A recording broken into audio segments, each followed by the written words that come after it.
In the 1960s, both major political parties, the Democrats and the Republicans, were large coalitions made up of several competing and overlapping factions, often made up of very different groups of people who didn't just disagree, but actively hated each other. For example, the Democratic Party in the South was largely composed of racist and pro-segregationist white Protestants, who were anti-African American, anti-immigrant, anti-Catholic, and anti-Jewish.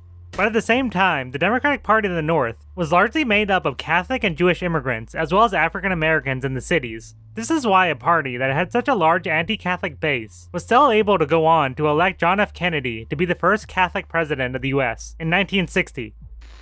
Now, these ideological and regional divisions cut across both parties when it came to the issue of civil rights, with elected politicians in the South, largely Southern Democrats, but also some Republicans, being much more likely to oppose legislation that would protect the rights of African Americans, while elected politicians outside of the South, regardless of party, were much more likely to support civil rights legislation. Which is why it was surprising when 3 senators from states north of the Mason-Dixon line voted against the landmark Civil Rights Act of 1964, most notably seen with the case of the Republican senator from New Hampshire, Norris Cotton.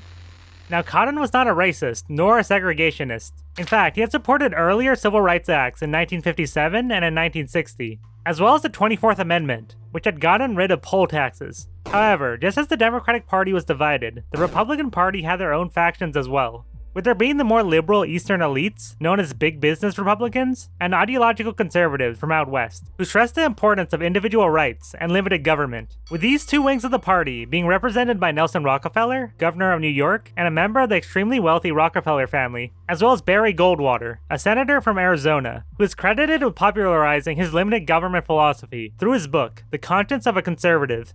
And despite being from New England, Senator Cotton aligned much more with the ideological conservatives, especially when it came to individual rights and limiting the power of government, with Cotton's main issue with the 1964 Act being Title VII, which stated that the bill would apply to all businesses with 25 or more employees. Now, since other sections of the bill already outlawed segregation in public places, Cotton worried that Title VII went too far by expanding the power of government into the world of small businesses. Therefore, he repeatedly tried to get an amendment to the bill that would raise the employee minimum from 25 to 100. However, when this failed, Cotton wrote a note to President Lyndon Johnson, stating that, Mr. President, I cannot vote for this bill. This has been the most difficult decision I have had to make in all the years I have served in Congress. For 18 years, I have supported every measure to end discrimination between the races and guarantee full rights to every citizen, and I hoped and fully expected to vote for this one.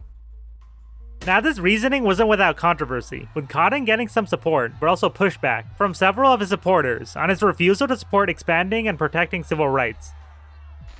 Notably, Barry Goldwater, Mr. Conservative himself, also went on to vote against the 1964 Act for similar ideological reasons, despite also supporting earlier civil rights legislation. This led there to be a huge rift between the African American community and the Republican Party, especially when Goldwater was chosen to be the party's candidate for the 1964 presidential election. This led there to be several protests against his nomination, with civil rights leaders such as Martin Luther King Jr. and Roy Wilkins of the NAACP advocating that the American people vote for the Democratic candidate Lyndon Johnson instead, with Johnson going on to win in a landslide, getting 61% of the popular vote, with Goldwater only getting 38% of the vote.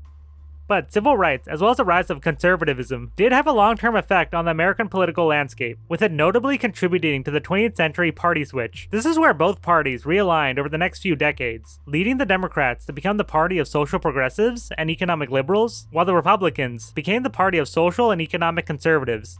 With many people saying that another party switch is going on right now, due to the rise of more populist movements in American politics, as a result of the 2008 financial crisis, leading to the rise of figures such as Bernie Sanders and the election of Donald Trump in 2016.